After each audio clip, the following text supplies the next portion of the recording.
പ്രതിപക്ഷ നേതാവ് പിണറായി വിജയന്റെ വീട്ടിലെ ഇഡി റെയ്ഡിൽ പ്രതിഷേധിച്ച് സിപിഐഎം ഏരിയ കമ്മിറ്റിയുടെ ആഭിമുഖ്യത്തിൽ കൊടുങ്ങല്ലൂരിൽ പ്രകടനം നടത്തി.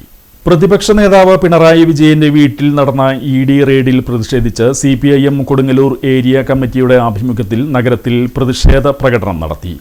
സിപിഐഎം ജില്ലാ സെക്രട്ടേറിയറ്റ് അംഗം P K Chandrasekharan, Kodungallur area committee secretary Mushtaq Ali, K R Jaithran, K K Abidali, T K Ramesh Babu, K P Rajan എന്നിവർ പ്രകടനത്തിന് നേതൃത്വം നൽകി.